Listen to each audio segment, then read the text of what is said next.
能控能溜，有遠程保人能力。默剧一人共顏符技能演示。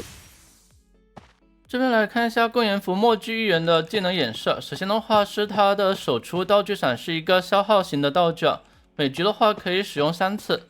根据我們当前心境的不同，它的使用效果是不一樣的。比如說我們当前是一個開心的心境，我們點擊技能的時候有2種釋放方式。第一種的話就是點按，然後第二種的話就是蓄力。蓄力的時候呢，我們可以看到它地下会有一個提示，如果是有這個黑線的話，說明可以形成那個牆體；如果有這個光柱的話，就代表可以生成那個板子。這個是一個蓄力狀態下一個提示。如果沒有光柱的話，就不會生成板子。比如說我們這邊釋放的時候，就只會生成這個擬真的牆體。然後因為沒有生成這個木板，所以它這個墙體的話只會持續10秒鐘，10秒之後呢就会消失。然後的話，这裡我們重新開局，這裡的話我們切換成那個悲傷的心境。這裡需要注意，我們每次切換的話，它這個不同心境下的一個比例是不一樣的。比如说悲傷的心境，悲傷的一個比例是最高的60%。如果切成了開心心境的話，那麼開心心境是最高的60%。然後我們悲傷心境下使用這個道具傘也是一樣，可以點按或者蓄力。這裡我們可以看到地上有一個很大的一個圓圈，這個就是那個舞台，這個大的圓圈就是舞台。我們生成這個舞台之後呢，它不會生成那個道具伞，只有這個舞台裡邊有求生者出現的時候，它還會出現那個道具傘。然後左上角會有那個道具傘出現的一個倒計時。當這個道具傘區域生成的一個預演區域內有監管者跟求生者時，會優先攻擊監管者。如果說只有求生者的話，會把求生者給吸進傘裡面。比如說我們這樣子原地釋放，這裡我們只有求生者自己，就會把求生者吸進去。然後如果觸發這個效果的話，那麼這個舞台會提前結束。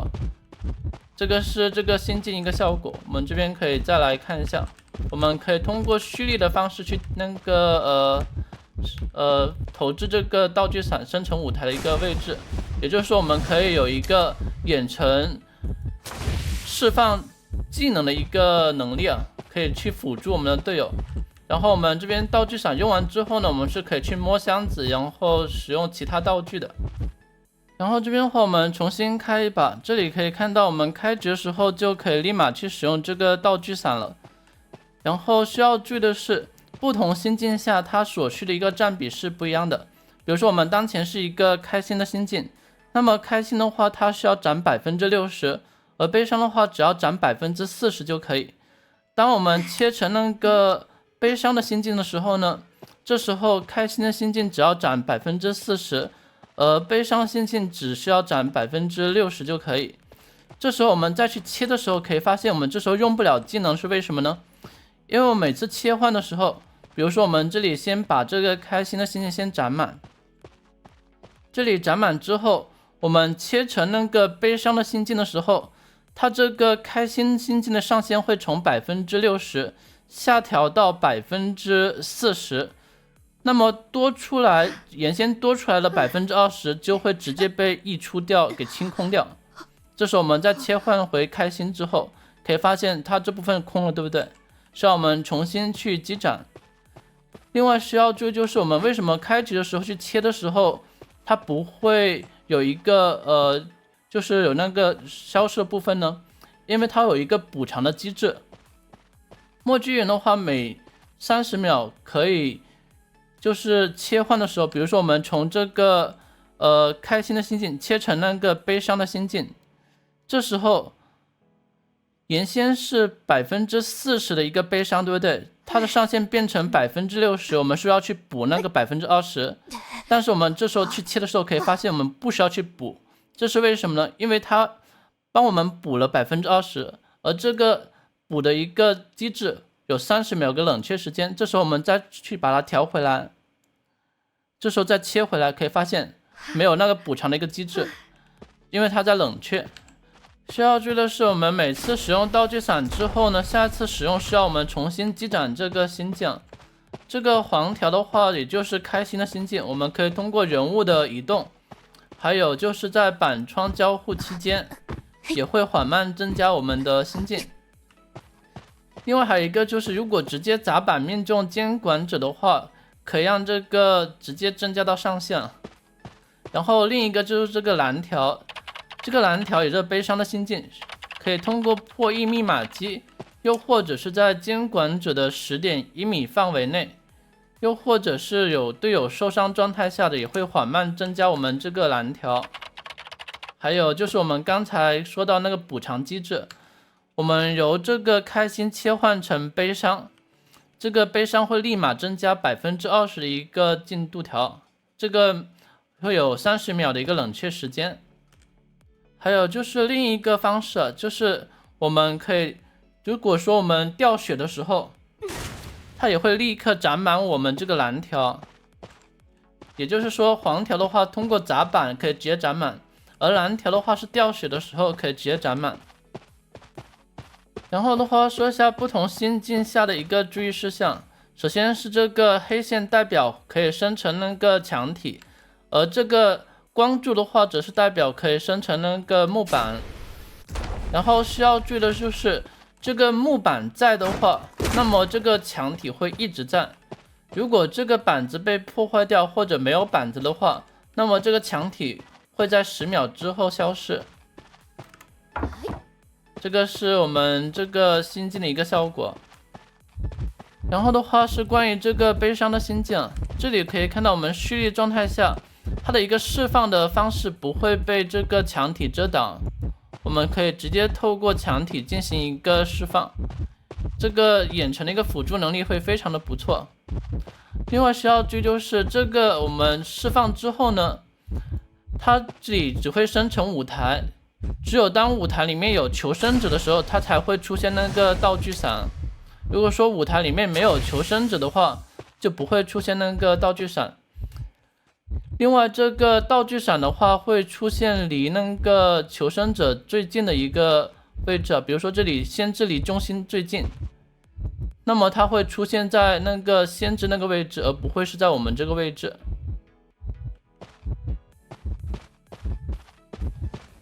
這個是關於那個悲傷心境下的一個舞台，只有舞台裡面有求生者才会出現道具傘，然後這個舞台持續時間是20秒。然後比如說我們把這個舞台的中心放在我們這個位置，那麼道具傘的話它就會出現在我們這個位置。這個是需要注意的一個地方，它的一個輔助能力還是非常不錯的。另外默剧人的話在生成的這個板區附近還有舞台區域內進行移動的時候，會有3%的一個移速加成。另外這個生成的木板還有一個效果，就是監管者附近如果只有默剧人的話，那麼監管者的一個踩板的速度會降低15%。然後就是隊友每次受傷，我們會有一個降低10%破译速度的 debuff， 並且会隨着隊友每次受傷會重置我們的一個持續時間。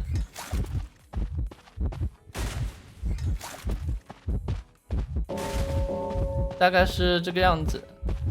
最後的話是關於這個角色的一個彈射能力啊，這個角色彈射能力非常的厲害。比如說這個里奧的回憶，它可以直接從外邊直接上到2樓啊。這邊的話我們可以看一下，比如說在這個位置，我們可以直接彈射上去。哎，這邊的話對距離沒有把握好，這裡的話我們再來一次。這裡的話需要注意啊，就是它的一個彈射的話，我們是可以選擇它一個高度的，我們可以調整適當的一個高度。比如說我們在這個位置，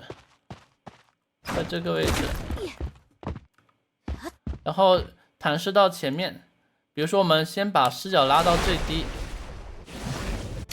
這邊拉到最低，可以看到它的一個彈射的高度不是很高啊，有沒有發現？然後這時候我們再把它的視角拉高，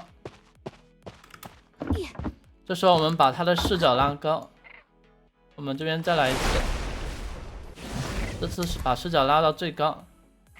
這裡看到它跟剛才的那個彈射的一個高度是不一樣的，